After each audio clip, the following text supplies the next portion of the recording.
மகாராஷ்டிராவினுடைய துணை முதலமைச்சர் திரு அஜித் பவார் அவர்கள் மரணம் அடைந்திருக்கிறார். அவர் சென்ற அந்த விமானம் விபத்துக்குள்ளாயிருக்கிறது. அந்த விபத்தில் சில சந்தேகங்கள் எழுந்திருக்கிறதாக வெஸ்ட் பெங்காலுடைய முதலமைச்சர் திரு மம்தா பானர்ஜி அவர்களும் மூத்த தலைவர் திரு லல்லு பிரசாத் அவர்களும் பல கேள்விகளை கேட்டிருக்கிறார்கள். இதில் குறிப்பாக இன்னும் ஒரு சந்தேகம் எழுந்திருக்கிறது. இந்த அஜித் பவார் பயணித்த விமானம் லியர்ஜெட் 45XR இது ஏற்கனவே 2023 செப்டம்பர் 14 பல கோளாறுகளால் விபத்துக்கு உள்ளாக்கப்பட்டிருக்கிறது. அதில் பயணித்த சில பேர் மிக மோசமாக காயம்பட்டிருக்கிறார்கள் 2023. இது குறித்து சில முக்கியமான தகவல்கள் வெளியாக இருக்கிறது. இது மட்டும் இல்லாமல் இப்படி கோளாறுள்ள விமானத்தை ஒரு மாநிலத்தினுடைய துணை முதலமைச்சர் பயணத்திற்கு கொடுத்தார்களா என்ற கேள்வியும் எழுந்திருக்கிறது. இதற்கு பின்னாடி மம்தா பானர்ஜி வெளியிட்டிருக்கக்கூடிய ஆதாரங்கள் என்னென்ன, அவர் கேட்டிருக்கக்கூடிய கேள்விகள் என்னென்ன, லல்லு பிரசாத் அவர்கள் வெளியிட்டிருக்கக்கூடிய தகவல்கள் என்னென்ன. வணக்கம், அது தமிழ் குரல். நான் உங்கள் சத்யராஜ். மகாராஷ்டிராவினுடைய துணை முதலமைச்சர் திரு அஜித் பவார் அவர்கள் அவர் பயணித்த விமானம் தரையிறங்கும் போது சில கோளாறுகள் ஏற்பட்டு வெடித்து சிதறி இருக்கிறது. இந்த விமான விபத்தில் சில சந்தேகங்கள் இருப்பதாக உடனே வெஸ்ட் பெங்காலுடைய முதலமைச்சர் அவர்கள் சில கருத்தை பொதுவெளியிலே வெளியிட்டிருக்கிறார்கள். ட்விட்டர்ல சில இன்ஃபர்மேஷன்ஸ் போட்டிருக்கிறாங்க. லல்லு பிரசாத் யாதவும் இந்த எக்ஸ் தளத்துல சில செய்திகளை வெளியிட்டிருக்கிறார். இது மட்டும் இல்லாமல் இன்னும் சில செய்திகள் தொடர்ச்சியாக வெளிவந்து கொண்டே இருக்கிறது. அடிப்படையில் அஜித் பவாருடைய அரசியல் வாழ்க்கை அப்படிங்கிறது 1991 துவங்கிறது.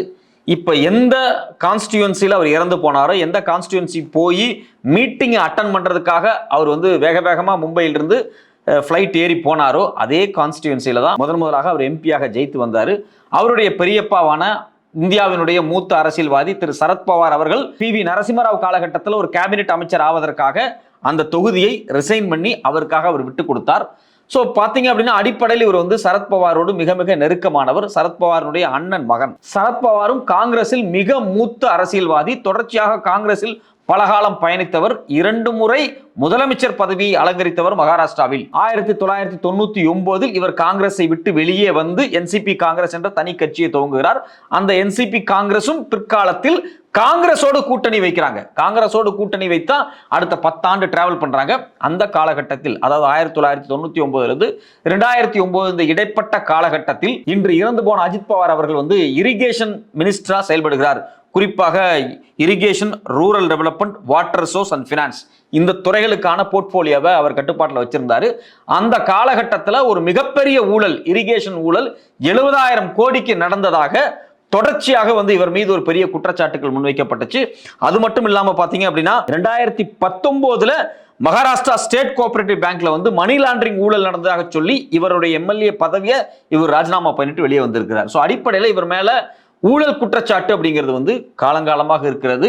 இந்த ஊழல் குற்றச்சாட்டை காமித்துத்தான் பாஜக தொடர்ச்சியாக அவரை மிரட்டிக் கொண்டே இருந்தது. மோடி அவர்கள் மத்திய பிரதேச பிரச்சாரத்தில் ஈடுபடும் போதெல்லாம் வெளிப்படையாகவே சொல்லியிருக்கிறார், அஜித் பவார் அவர்கள் மிகப்பெரிய ஊழல்வாதி, இரிகேஷன்ல ஊழல் பண்ணியிருக்காரு, கிட்டத்தட்ட 70,000 கோடிக்கு மேல ஊழல், இப்படி எல்லாம் தொடர்ச்சி அவர் பேசிட்டே இருந்திருக்கிறாரு. பிற்பாடு இதே அஜித் பவாரை அவருடைய தாய் கட்சியான NCP காங்கிரஸ்ல இருந்து தன்னுடைய பெரியப்பாகிட்டிருந்து உடைச்சு கொண்டு வந்து பாஜகவோடு ஒன்றாக இணைத்து அவருக்கு துணை முதலமைச்சர் பதவி கொடுத்தார்.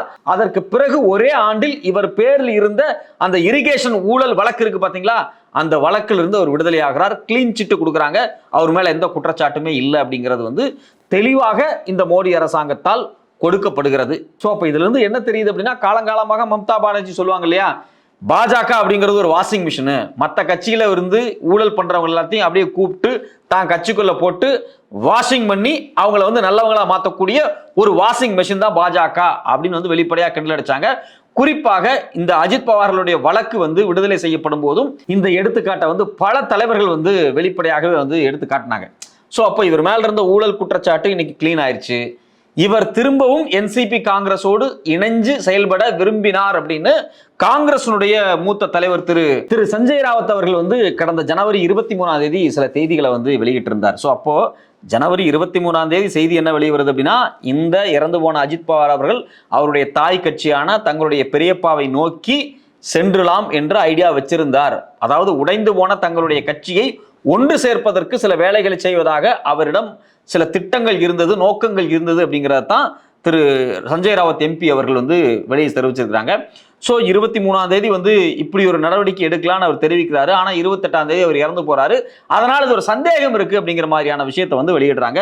இதே சந்தேகத்தை பார்த்தீங்க அப்படின்னா திரு மம்தா பானர்ஜி அவர்களும் வெளியிடுறாங்க. மம்தா பானர்ஜி என்ன சொல்றாங்க அப்படின்னா, I don't know what the fate of the opposition political parties, but it was very much with the ruling party.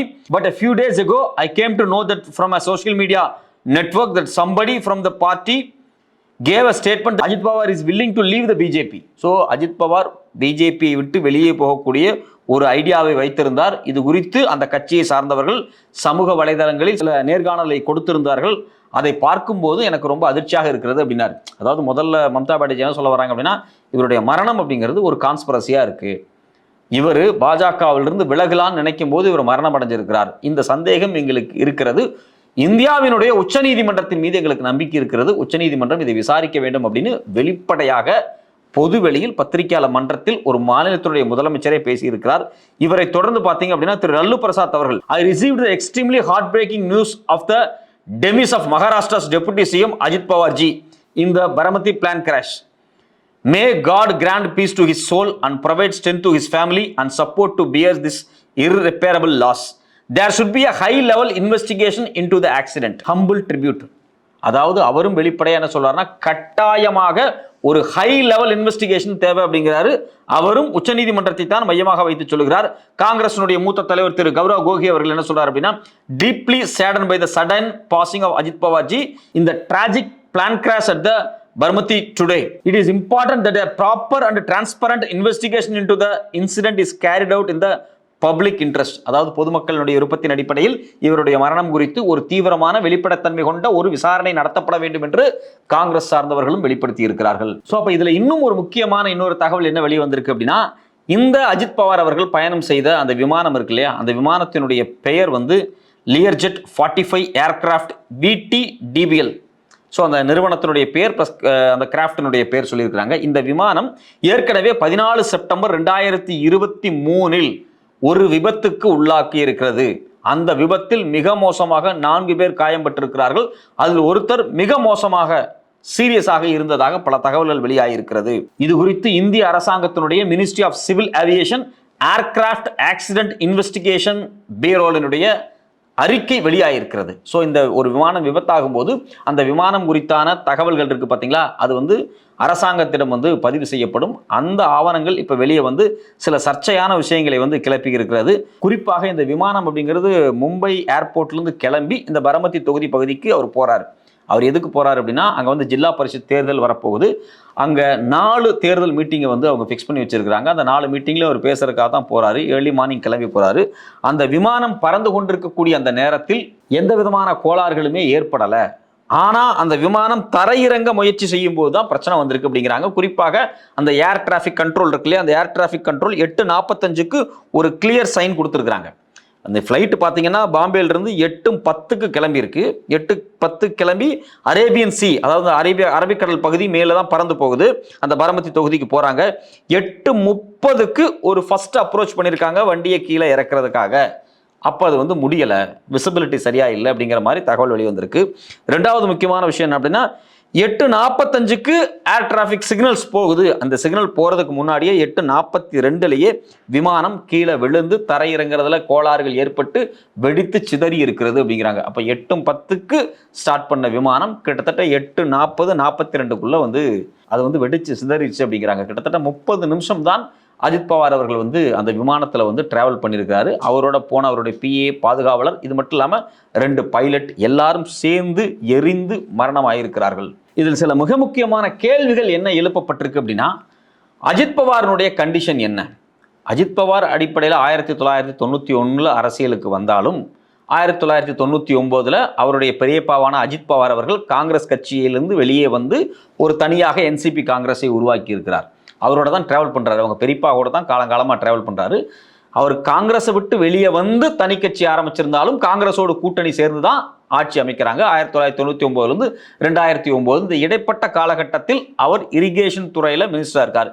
Irrigation, water resource, rural டெவலப்மெண்ட்டில் முக்கியமான மினிஸ்டராக இருக்கார்.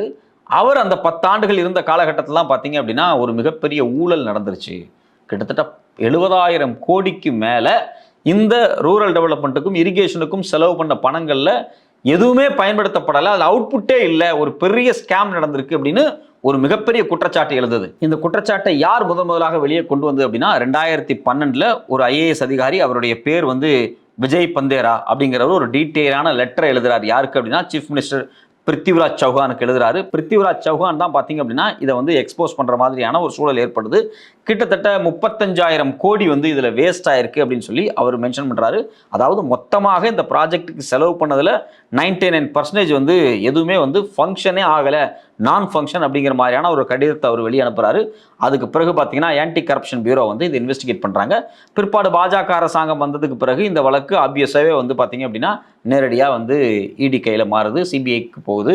அவங்க எல்லாத்தையும் விசாரிக்கிறாங்க. தொடர்ச்சியாக திரு மோடி அவர்கள் எங்கே போய் பிரச்சாரம் பண்ணாலும் மகாராஷ்டிரா அஜித் பவார் மீது ஒரு மிக மோசமான குற்றச்சாட்டை தினம் தினம் முன்வைத்து கொண்டே தான் இருந்தார். ஸோ அது வந்து பரவலாக எல்லாராலும் பார்க்கப்பட்ட ஒரு விஷயம்.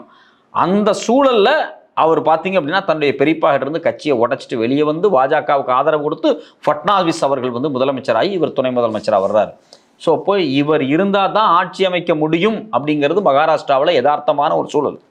அதனால் திட்டமிட்டே இவர் வந்து என்சிபி காங்கிரஸை உடைச்சிட்டு வெளியே வர்றதுக்கு பாஜக வேலை பார்த்துருக்கு அப்படிங்கிறது தான் வெளிப்படையாக தெரிஞ்ச விஷயம். ஏதாவது சரத்பவார் மூத்த தலைவர் அவருடைய கட்சியை உடைச்சிட்டு வர்றப்ப இவங்க தேர்தல் ஆணையத்தை பயன்படுத்தி கோர்ட்டை பயன்படுத்தி இவருக்கு கட்சியும் சின்னத்தையும் வாங்கி கொடுக்குறாங்க. இவர் இந்த தேர்தலில் பார்த்தீங்க அப்படின்னா கிட்டத்தட்ட 9% வாக்கு வந்து ஜெயிச்சு வர்றாரு. அவர் மொத்தமாக 59 தொகுதியில் நின்று 41 தொகுதியில் வந்து ஜெயிக்கிறார். ஸோ அப்போ இவருடைய செல்வாக்கு அப்படிங்கிறது வெஸ்டர்ன் மகாராஷ்டிராவில் இருக்கா அப்படின்னா ஆமாம், உண்மைதான். ஆனால் இவருடைய இன்ட்ரெஸ்ட் அப்படிங்கிறது வந்து முழுக்க முழுக்க வந்து ஒரு துணை முதலமைச்சராக இருக்கணும், குறிப்பாக இந்த வழக்கிலிருந்து வெளியே வந்து எஸ்கேப் ஆயிரணும் அப்படிங்கிறது பெரிய நோக்கமாக இருக்குது. இன்னும் சில பேர் என்ன சொல்கிறாங்க அப்படின்னா சரத்பவாரே வந்து இல்லைப்பா நீ பாஜகவோட கூட்டணிக்கு போய் உன்னுடைய வழக்கிலிருந்து நீ வெளியே வந்துக்கோ, இல்லைன்னா உன்னை கைது பண்ணிடுவாங்க அப்படிங்கிற சமிங்கையை அவரே வந்து ஒரு இன்டர்னலாக சொன்னார். அதன் அடிப்படையில் அந்த கட்சி இப்போதைக்கு தற்காலிகமாக பிரிக்கப்பட்டு அவங்க பாஜகவுக்கு ஆதரவு கொடுத்து இவர் மேலே இருந்த வழக்கெல்லாம் வித்ட்ரா பண்ணி கிளீன் சிட் வாங்கினதுக்கு பிறகு திரும்பவும் என்சிபி காங்கிரஸ் வந்து நம்ம ஆர்கனைஸ் பண்ணிக்குவோம் அப்படிங்கிற இடத்துக்கு வந்து சில திட்டங்கள் இருந்ததாகவும் சொல்லப்படுது. பட் ஆனால் எது எப்படியோ இன்னைக்கு அஜித் பவார் அவர்கள் இல்லை. இவர் இந்த கூட்டணியை விட்டு வெளியே போனால் பாஜகவுக்கு சில சிக்கல்கள் இருக்கிறது, அவங்களுடைய ஓட் பேங்க்ல சில முக்கியமான பிரச்சனைகள் இருக்கு அப்படிங்கிறதுனால இவர் ஒரு வைட்டலான பர்சனா பார்க்கப்பட்டார். இவ்வளவு முக்கியமான நபர் பிஜேபியை விட்டு விலகுவதாக சில ஐடியா வைத்திருந்ததாக அவர் கட்சியை சார்ந்தவர்கள் சோசியல் மீடியாவில் நேர்காணல்களில் தொடர்ச்சியாக பல தகவல்களை தெரிவித்துக் கொண்டிருந்த இந்த நேரத்தில் இவருடைய மரணம் இவ்வளவு மோசமாக நிகழ்ந்தது பல சந்தேகங்களை எழுப்பியிருக்கிறது. குறிப்பாக இந்த விமானம் இவர் பயன்படுத்திய அந்த ஏர்கிராஃப்ட் தனியார் நிறுவனத்தால் நிர்வகிக்கப்பட்டிருக்கக்கூடிய அந்த விமானம் ஏற்கனவே விபத்துக்குள்ளான விமானமா, அந்த விமானத்தினுடைய வயது என்ன, எவ்வளவு காலமாக பயன்படுத்தப்பட்டு கொண்டிருக்கிறது, இதனுடைய விமானி ஓட்டுநருடைய எக்ஸ்பீரியன்ஸ் என்ன, இது மாதிரியான பல கேள்விகளை வந்து இந்த விபத்து ஏற்படுத்தி இருக்கிறது. பொறுத்திருந்து பார்ப்போம் உச்சநீதிமன்றத்தினுடைய தலைமையில் ஒரு வெளிப்படையான நம்பகத்தன்மையான விசாரணை நடக்குமா என்று.